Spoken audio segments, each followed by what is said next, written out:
pat yourself on the back because you are right here, right now for a reason.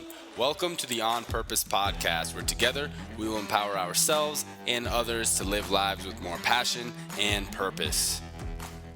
How you doing this morning, Jared? I'm freezing cold and trying not to get blown away by the wind, my friend. As usual, man. We're almost there. Dude, End of February. March is coming up. Yeah. Actually, this one might actually go out in March. Yeah.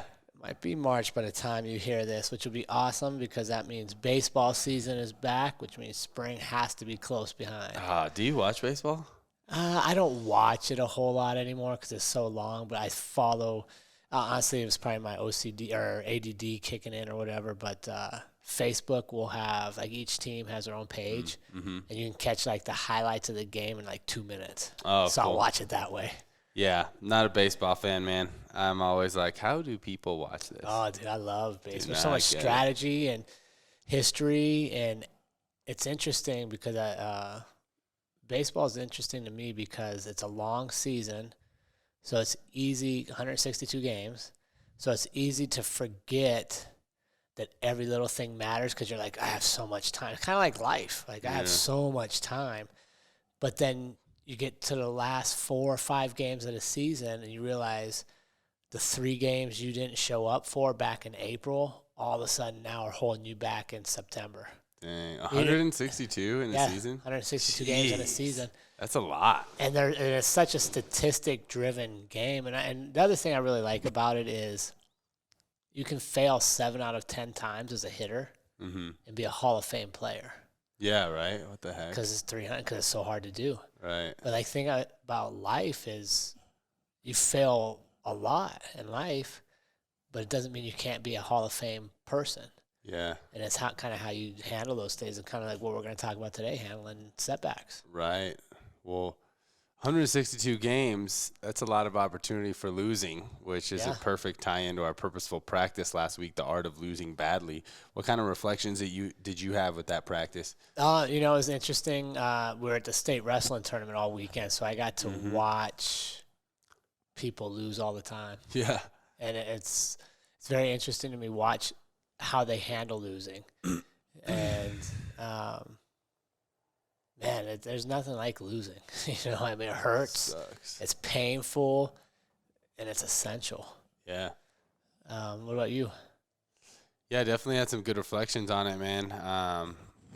When to compete, I reflected and think, for the most part, I don't shy away from opportunities to compete. I love competition. I love putting that risk. Signed up for a jiu-jitsu tournament this past Saturday and got a good taste of losing and got injured, man. So it's definitely some reflections around that.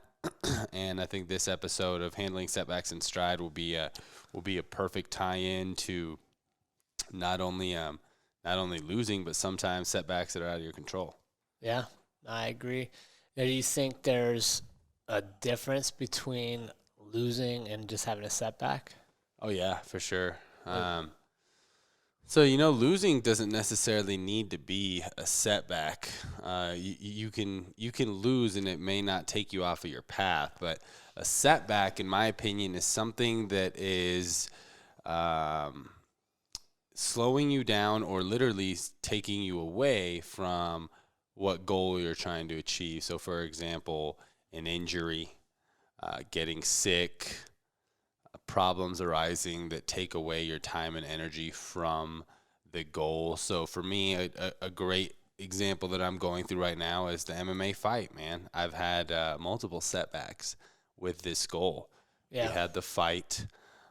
We had the opponent drop out, day of weigh-ins, after all the work was done. That's very different than a loss, right? It's completely different than a loss because this was a setback, one that for the most part was out of my control. And then yet again, another setback of getting injured. So we were looking at April for a fight. Now it's kind of up in the air just depending on, where my body's at, how I'm feeling. So these are things that have definitely kind of pulled me back from accomplishing the goal from a certain time. So that's what I consider a setback is something that's taking you away. What about you? Yeah, I think we're on the same page with that. I think a setback It's something that happens to you that delays the actual competition where you could win or lose. Mm-hmm.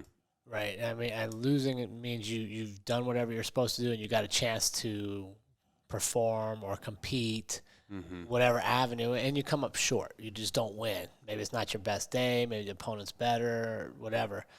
A setback is something that unexpectedly happens on the journey to competition, Mm-hmm. which delays your ability to compete. Right. That's kind of how I would think about that. Yeah, and I think also for some of our listeners that aren't that don't have too much competition going on in their lives, it can definitely apply to a non-competitive goal, right? Maybe you have a savings goal, or maybe you're trying to go on vacation at the end of the year, save a certain amount of money, and then an injury. Hey, now you have medical bills. That's a big Or your setback. car breaks down. Exactly, car breakdown. So there can be setbacks for really any type of goal, whether it's competitive or not. Yeah, and I think we're all competing at some level. Well, like competing to save money or competing with your old spending habits. So can you stay disciplined on that? Right. Yeah, a setback is something that you didn't see coming, or you couldn't necessarily forecast this was going to happen, and it just delays where you're trying to get, whatever goal it is you're trying to achieve. So um, how do you handle setbacks, or how do you approach a setback? Yeah, so it's interesting, man. I recently had the opportunity. I'm working with a business mentor and coach who brought his business is called Mindset and Mechanics, and he talks about how in business you need two realms of thought to be successful. You need the mindset, the attitude, the confidence, all of the attitude piece, and then you need the mechanics. You need to have the numbers right. You need to have your sales. You need to have your processes right. So mindset, mechanics. And Nice. he did something. Yeah, it's super cool. And he's an engineer guy, so he's like, Shocking. yeah, he's always been on the mechanic side, and always thought, he's like, I always thought my whole career the mindset side was just a bunch of woo woo wah wah, but I understand, like, you need both. So it's really cool. He did this assessment with me before I started working with him. First time in business I had ever seen anything like this, and it was called the Energy Leadership Index, and it has your energy levels 1 through 7. Very similar to Eastern traditions of chakras or 7 chakras and things like that. Anyways, he talks about level 1 energy. It is kind of the lowest energy, is the victim mentality. When you have the victim mentality, what types of actions does it produce? Actions of apathy. You don't really care. Yeah. Everything's whatever, Anyways, we can really get into that, but what I'm trying to get to is I did this energy assessment, and he talks about kind of where your energy is consistently, and then what your stress response is. And I found out that my stress response, and for most people, will be that kind of victim mentality. When you have a really stressful situation, I tend to get into this victim mentality of, man, like, I fucked up, like, and kind of being hard on myself. Yeah. So I've learned about myself that when I have a setback, sometimes my immediate response is very negative. Yeah. Of like, man, what was I thinking? I could have done this differently. I made a stupid decision, blah, blah. But I'm really grateful to have had enough setbacks in my life to where I've really trained myself to get out of that state very quickly. And how do you do that? Well, now because through experience, I have really just adopted the mentality completely. And sometimes, don't get me wrong, it's hard, especially when you're hurt and you have a setback. It's hard to have this type of mentality, but I've adopted the mentality that the universe is always working in my favor. Every single thing that happens to me is for a better purpose. And, Yeah. and even if it doesn't seem like that, I'll find a way to make it like that. So my last injury, I was able to read a lot more. I was able to develop a lot of other areas in my life, which I wouldn't have if I was healthy and just consistently training. And so when I handle setbacks, I look for the opportunities of where I can go, because there always is. Every setback is an opportunity in disguise. It truly is. If you're bedridden in the hospital and you can't do anything, it can't do anything physically. There's so many other things that you can develop. So for me, when I handling setbacks, it's hard not to have that victim state for a while, be complaining, be frustrated. But then I think about, oh, like for example, for this, I'm thinking about how many hours I'm not going to be able to train these next 2, 3, 4, 5 weeks. Who knows? That I can put towards reading this long list of books that I have, put towards developing things in my business, put towards the podcast, all these things that are now opportunities for me to be able to develop other things in my life because of this setback. So for me, it's an opportunity. Yeah, you mentioned something I think is important there is you said most people will go to that victim place right after something happens. I think that's normal. So how do you get back at it, right? So you start to see the blessing and stuff. But I think one of the big things for people to understand is almost everybody will go there. Right, for sure. Right? Like I go there. Mm-hmm. Now, I think the difference between people that become resilient and bounce back from setbacks quicker than others is how long you let yourself stay there. Mm-hmm. I think it's perfectly normal when, you're planning for this big vacation and you set up your budget and you have this extra, $150 a month going towards your vacation plan, and all of a sudden your car breaks down. I think it's perfectly normal to be like, fuck, man, why me? Like, why now? Mm-hmm. But what we can't do is just stay there for extended periods of time. Mm-hmm. So how do you identify, or how do you know when you've been in the victim or the, like I would call it like the mopey, like, damn, like, because it changes your energy. Before that setback, you were ready to go. You had everything in place. You were moving. Everything's good. Now you had a setback, and you're like, man, like, I don't even know if I want to get out of bed today. Maybe I'll hit snooze. How do you know when you've been there long enough to move forward? It's a great question. I think it's different for everybody. Yeah. But for me, thankfully, it's because of my responsibilities, the people in my circles, things that I've already put in place that keep me accountable to show up. Yeah. So thankfully, I got injured on Saturday. So I had all Sunday to feel sorry for myself, lay around, I had a whole day. And even Monday morning, man, I didn't come into work until the afternoon. I called my guy Josh. I was like, hey, can you ship these orders out? And I was still hurting, But it kind of took me a while to where, like, okay, now it's Monday morning. Like, what am I going to do? I have a decision to just curl up in the fetal position, be like, oh, I'm hurt, make excuses, or show up. It was Fort Collins startup week. I had signed up for all these things, and it was an opportunity for me to make a decision of, am I going to show up? Am I going to crutch my way and continue to do these things or not? And for me, it's just kind of, I don't like to be there. I don't enjoy it. Like, don't get me wrong. It was kind of nice feeling sorry for myself for a little bit. Got a big pizza, had some, just laid down, had my lady taking care of me. But I don't enjoy being in that victim mentality. And I'll talk to myself sometimes, be like, sometimes I'll listen to that inner language. Yeah. Do you have a specific, like a thing you do or something you read, or is there an activity that okay, if I do this, I'm going to snap myself back? Mm-hmm. Like for me, I'll tell you, being at state wrestling all weekend and the freaking emotional highs and lows that you go through, you're there and you win Thursday night. You're so high. You still got a chance to be a state champion. And then you lose Friday morning.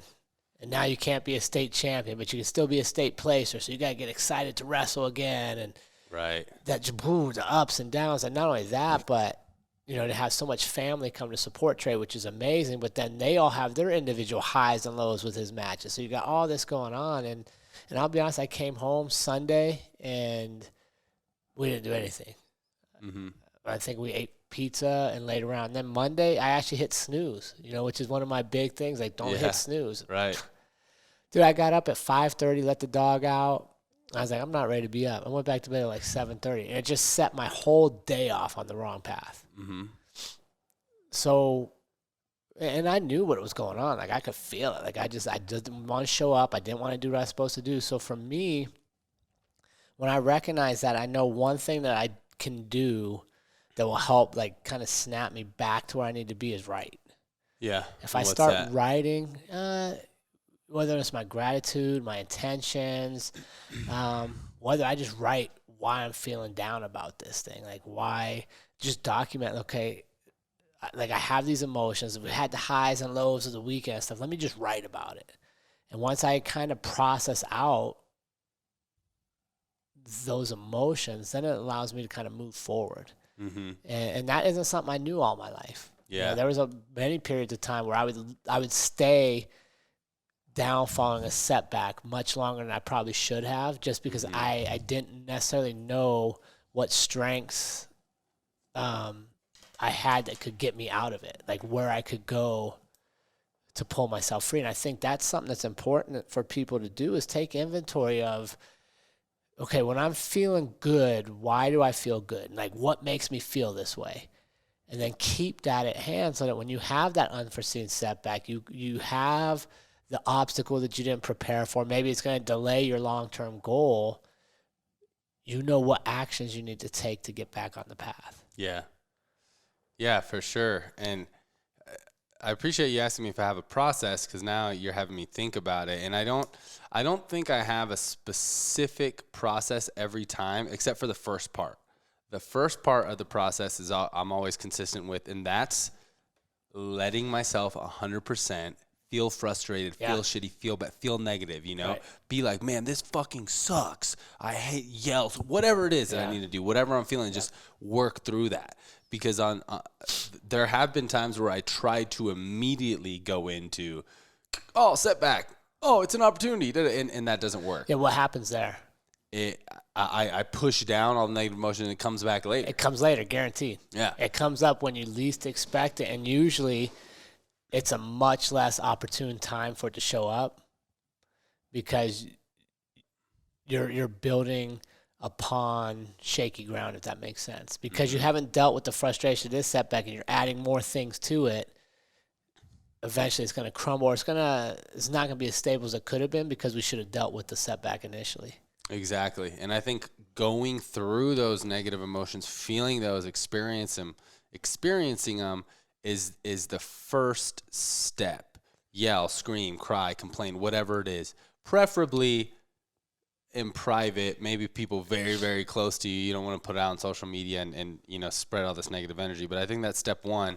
And then, you talking through this, it made me realize, I'm really grateful in my life to have a lot of tools that I can use to get me out of this victim state with a setback. Some of those tools, like you're talking about, gratitude. For me, it's a high energy gratitude practice of like, what can I be grateful for, and doing it with high energy. Even affirmations, like that one, I have it as a bookmark in one of my books. So every time I open it, it says, the universe has your back. Trust that the universe is always, all caps, always working in your favor. Yeah. So right now it's hard to be like, well, how is this working in my favor, this injury? Yeah. But looking for that, and like we've talked about, when your mind is in that state of like looking for opportunities, you're going to find things like, oh, thank goodness I'm injured, because now I'm at this event in the evening. Otherwise I'd be training. Now I made this opportunity, this connection. Yeah. So using these different tools, and then others, getting love from others. I share some stuff on social media. It was awesome how many people reached out. Hey man, hey brother, praying for your praying for you to heal quickly. People reaching out about their injuries. Hey, this happened to my LCL, MCL, ACL. This is how I healed. So using,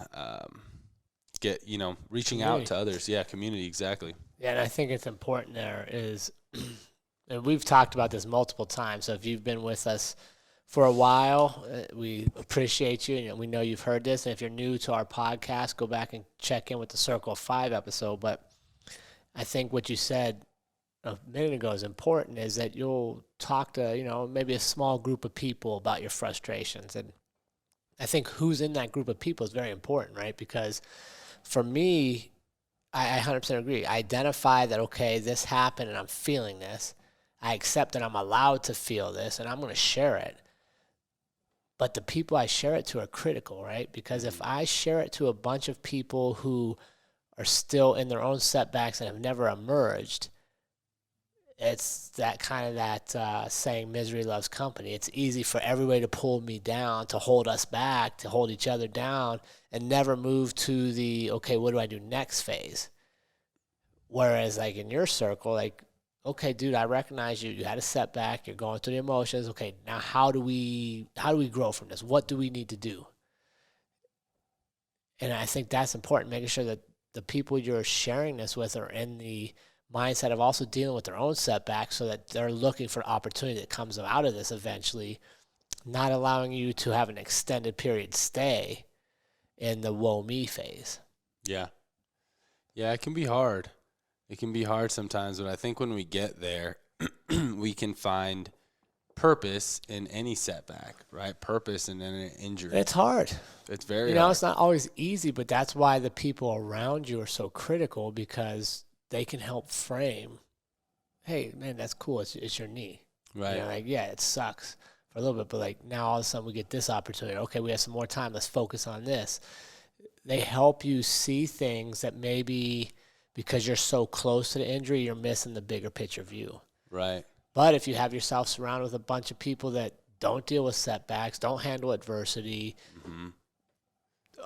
pretty much live their life as a victim to everything in the world, well, then it's easy to let that kind of sway you and pull you in. And now all of a sudden you had a setback that should be 3 weeks, 5 weeks, 6 weeks. Right. It's been a year. It's been 2 years. Now all of a sudden you're in your middle years of life, and you've quit doing all the things you used to love doing because you had a setback when you were in your 20s. Mm-hmm. And not just physical setbacks, but a lot of time we're talking mental setbacks, emotional setbacks, unresolved relationships that we've allowed to just carry weight for 30 years. Right. You know, and I think it all goes back to what we're talking about is when you have those obstacles, when you have those setbacks, accept it's normal, accept that it's okay not to like it, go through the feelings, but then start process, okay, how do I get better from this? What other areas can I improve while I nurture this one a little bit? Right.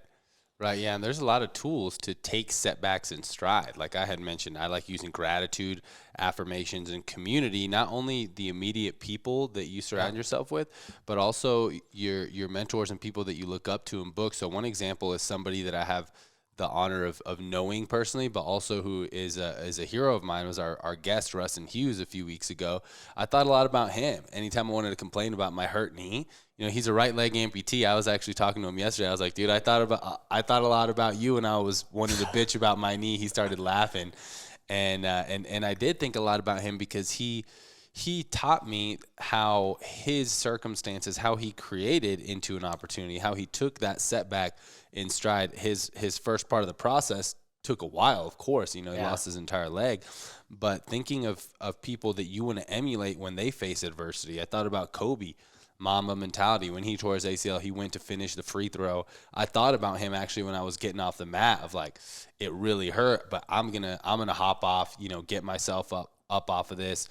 And I thought about how he handled things in the book that Kobe and Michael Jordan's coach or personal trainer, Tim Grover, how he taught.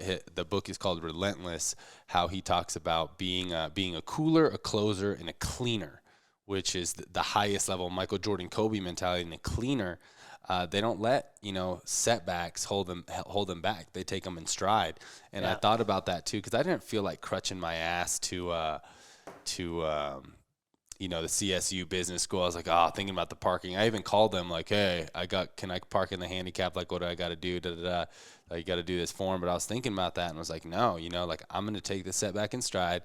I'm not going to sit and feel sorry for myself, because it's just as easy. It's just as easy to make that as an excuse and not show up to the things. Just as easy or easier? It's probably easier. Yeah, I think it's easier because then you have no responsibility for fixing things. Right? And I think that's why so many people live in that space, is it's easier. If I just throw up my hands and go, okay, I was going to go on this vacation, but my car broke down, so now instead of, you know, saving $150 a month for vacation, I have to save $250 a month. And instead of that extra $100, that's gonna be tough to come up with. I'll go back to my partying habits, or I'll go back to spending my money on eating out instead of preparing my meals. Right? It's just easy to let things snowball and absolve yourself of responsibility. But the reality is the people that you're watching on TV that excel in sports or, whatever it is you're choosing to do, the people that you're looking up to, they didn't have adverse-free lives. They didn't have a life absence of setbacks. They handle them. And I think where you truly grow is the quicker you process, accept, and get through the victim stage and get back to work, the more success you're going to create for yourself. And I think all of us are probably in a journey, or at least for me, I am. And how fast do I handle that phase? There was times that I ignored it and pretended it didn't happen. There were times I tried to rush through it and just get to the next thing, which would occupy my mind, but I hadn't really dealt with it. And I don't think either of those worked for me. I think I need to feel it for a little bit. And I think depending on the degree of setback, whether it's a thing setback, like a car breaking down, our insurance getting canceled, so now I got to find new health insurance, or a personal thing, like somebody betraying you, somebody not living up. I think they have different times that I need to process them. But I'm okay with processing them. And I'm okay knowing that on the back side of this, I'm going to take action and make sure the best I can I don't run into the exact same setback again in the future. So what can we learn from setbacks when they occur? I think a couple things. I think the first thing for me is how bad do you really want something? Yeah, that's right? Like if I have a setback and I never get back up to go towards what I was trying to achieve when I got set back, you don't want it that how bad did I want it? Right. Everybody wants something. Everybody wants to be something.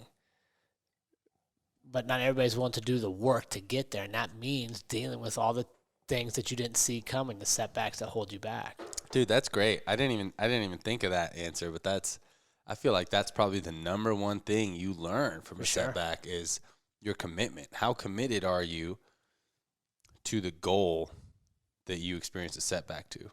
Yeah, I think that's a big one. I think the other thing is it gives you a chance to really see who's there for you. Right? Like if you're doing well and winning and you have all this success, you generally attract a lot of people. Right.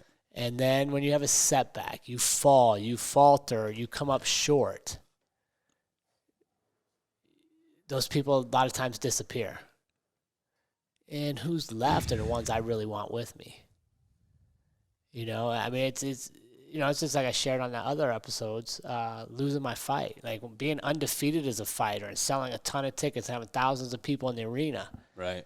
That feels good to your ego that they're all there, but then losing in front of them, and then seeing who comes back, right, and who's still there. I mean, that was amazing. And I think, but now here's what I do think. I think that a lot of times we sell ourselves short on how many people would truly stay with you. But they can only stay if you deal with it and get back up and get going again. Right. If you stay in the victim mentality, eventually they all have to leave because there's no success there. Exactly. Or the only ones that do stay are also living that life themselves. So to me, I think that'd be the two big things. One, how bad do I really want it? And two, am I in the right circle? Are the people around me the right people? Yeah. Oh, those are great, man. How committed are you? Who's really there for you? Yeah, and I think the only other thing that I can think of is what we learn from setbacks is, and it's tied to how committed you are, but also your stress responses. It's an opportunity to see how do you react initially to setbacks, because like we were talking about, that's an easy ticket to kind of give up responsibilities, really take a backseat. That's an easy ticket to put a lot of responsibilities off. It's an easy way, people feel sorry for you to kind of stick around in that victim mentality. Yeah. So it's a really they show up day after day, which becomes month to month, which becomes year to year. And why? You had a setback. Like get up and get moving. Everybody's going to have them, but not everybody handles them the same way. And I think, like I would say, for me, my true growth as a person has really been just accepting that it's okay to be down following a setback. that it's okay to be hurt, and that it's okay to wonder why you, why now, why is this happening? But then to make sure I have people around me that are like, okay, that's enough of that. What are we going to do about this? And that's why I'm thankful for the podcast. I'm thankful for a lot of the people I have, because just like you said, if I have a day where I'm like yesterday, honestly, I didn't feel like doing anything yesterday, but I got to go to the gym and coach. Well, those people deserve my best, so I got to get ready for that. And then, like coming back here. So it's having people that are counting on you, I think helps a great deal too. Yeah. Yeah, definitely. This is this is a time for me where I'm in the middle of a setback, right? Yeah. I recently just had an injury. But you're already up. Right. You know what I mean? Like, you took Saturday, you ate pizza, you kind of were like, oh, man, why? Sunday, a little more of the same. It gradually gets less, and now here you are Tuesday, crutching your way up the stairs. You're back on the podcast. You went to a meeting yesterday. You're back in here. So I think that's like a good time frame, like 2 days, a day and a half. But it was gradually you progressed because you allowed yourself to embrace it, feel it, not shy away from, I can't show this or that. Like, be it, man. Right. But then get going again. And I think that's where we struggle a lot, is when we try to suppress it. We don't run the circuit. We don't run the whole gamut of emotions, because then eventually it's going to come up somewhere else. Right. So I think, you're fairly fresh in it. I think it's a perfect example for our audience and our listeners is where you at already is where a lot of them can get to. Yeah. Yeah, and pretty quickly. And I'll be the first to admit, just because you go through the majority of the process doesn't mean I won't have moments, in the coming weeks where I'll still get to that state. But I think it will be very, very minimal because I already really allowed myself. And that's how it works for me. Yep. But yeah, I encourage our listeners to really think about how you react. What's your stress response? And how long do you stay in that responded state? For me, it is kind of that victim mentality and being hard on myself. Like, what the fuck were you thinking?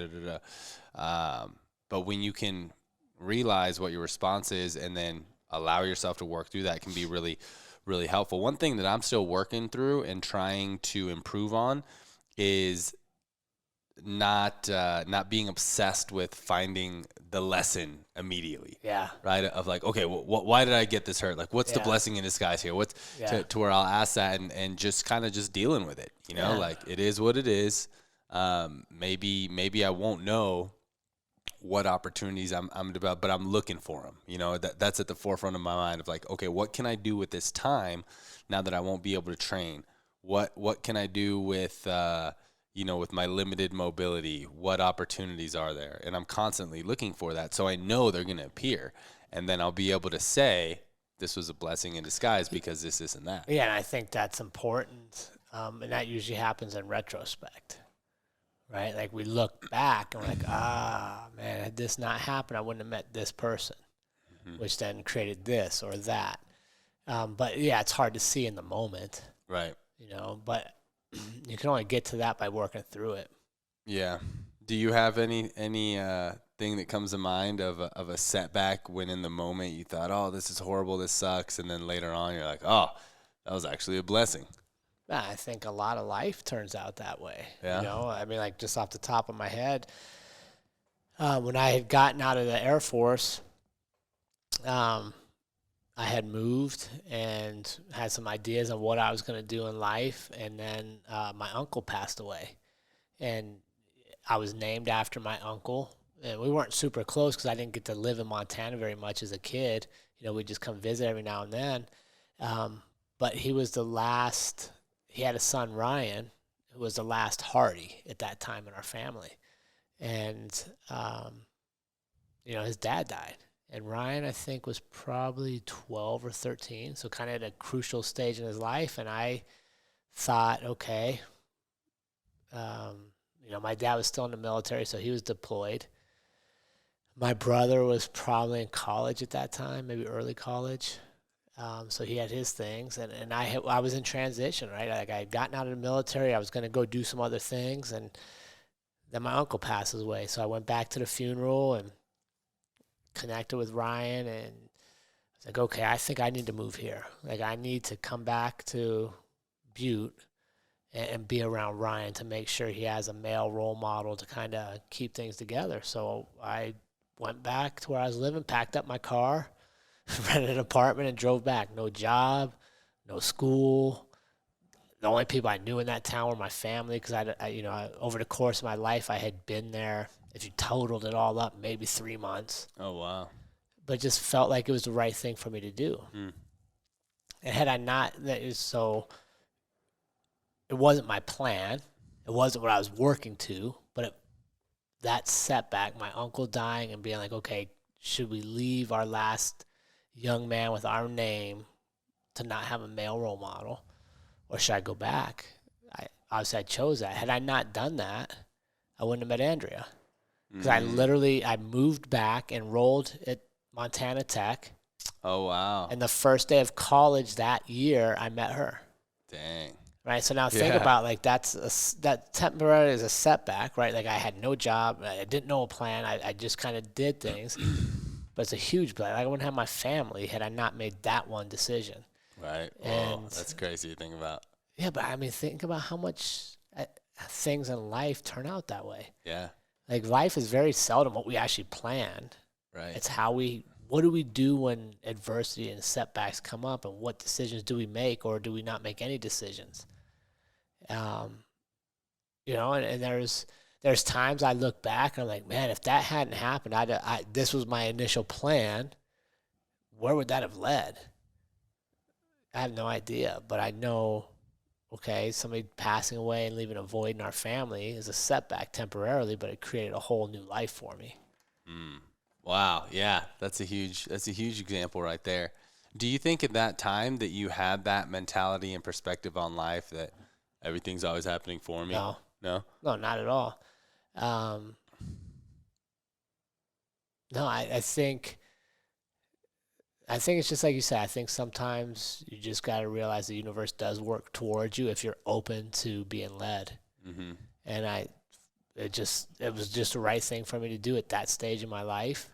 I didn't overthink it. I didn't, we talked before about to-do list and how I believe they talk you out of doing more than they'll ever help you. I didn't have a to-do list. I didn't have a pros and cons list. Pros and cons, not to do, pros and cons. I literally just was like, this just feels like what I'm supposed to do. And I packed up all my stuff in my little Ford Probe, and I drove across the country. Wow. Yeah, but no. Great story. Yeah, but I think that's, I think a lot of people have things in their life that they can trace back to, like, one decision. Yeah. And hopefully it's a decision of action, not a decision of, I'm just going to feel sorry for myself and stay here forever and allow this incident to define the rest of my life. And it's pretty rare. I bet you with most all of our listeners, they'll be able to go back and trace something into their life where it was, they made a decision during a setback. And I'm almost positive everyone will tell you it was a decision that they made either based on intuition, like yours, or they had some facts. It probably wasn't something where they were in the victim state. No. And just, I feel sorry for myself, so I'm going to do this. Yeah, I would hope not. And I think that's the interesting thing about this whole episode is handling setbacks in stride. If you look, for most of us, if we reflect back on our lives, the decisions we made that shaped who we've become are almost always made at the point of a setback. They're made when an obstacle appears, and we have to reevaluate and make a decision. Do we continue on this path, or do we veer a little bit? What happens next? Very seldom is anything just a smooth, express shot right to success. Yeah. But that's what we're kind of conditioned to believe, right? We're conditioned to believe that if you dream it, you set goals, and you work hard, it's going to come right to you. And that's not. It's going to come to you in a little piece, and that's going to be an obstacle. And then how do you handle it? And then you'll get a little more success on another obstacle. And instead of looking for ways around all the obstacles and the setbacks, I think we really should embrace them. And just like we've talked about, allow yourself to go through the emotions. It's okay to be down that it appeared. It's okay to be bummed, like, why didn't I see this happening? Because a lot of times you could forecast it if you knew what you knew then. Run through the emotions, but then get back into it. Make a decision. How do I best handle this, and get back into action? Don't allow it to put you in a constant state of, well, this obstacle appeared, so I might as well not have another dream. I might as well not have another goal because another obstacle will appear. And I think that's where sometimes some people will go, is they kind of allow one obstacle to become an excuse for why they don't even look for others. Mm-hmm. Yeah, that can definitely become a pattern if we let it. Yeah, and it goes back to, like you said, and your processing is feel it, share it with the people around you, but let's make sure those people around you are going to get you up and going again, and not that you're not in that group of people that have never dealt with their own obstacles, so they have no idea how to get you going. Right. Yeah, we can be purposeful with how we handle setbacks. I mean, that's what this community is about, living life on purpose. Do you have one that's a setback that you think is a blessing in disguise? Oh, yeah, plenty. I mean, every single setback in my life, I can look and pull opportunity that arose from it for sure. So let's see. Yeah, I mean, even just my last injury, it really, because I had to slow down, it really helped me analyze some things outside, from an outside perspective in my business, and make some changes that I needed to make, to where if I had continued with my current lifestyle of, go, work, train, sleep, I think there would have been some things that I missed. Sure. So, yep, definitely. Yeah. Good. Ready to give them some practice? Yeah. I think this is going to be a really good one, because everybody has setbacks. They are inevitable. They will pop up. So get this purposeful practice in. This is the biggest differentiator from being a part of the On Purpose community. And we have some good purposeful practice for this week. So part 1 is reflect on what are things in your life that have set you back, and what did you learn from them? 2, could you have done anything differently to avoid previous setbacks? 3, how can you turn a setback into an opportunity? And then most importantly, email your practice to onpurpose.official@gmail.com. Awesome.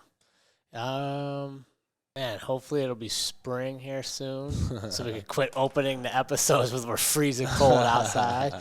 And we appreciate all of you joining us every week. Gosh, we got stuff coming up. Yeah. So we got a lot of good things coming up, and the podcast continues to grow and our community grows. So please do us a favor and share this with your friends. If you know people that could benefit from the messages, from being around like-minded people that need a different circle, we don't ask much, but please like and share the podcast with a friend and help us grow this team. So with that, we want to remind you, team, that life is far too short to live any other way than on purpose. We will see everybody next week.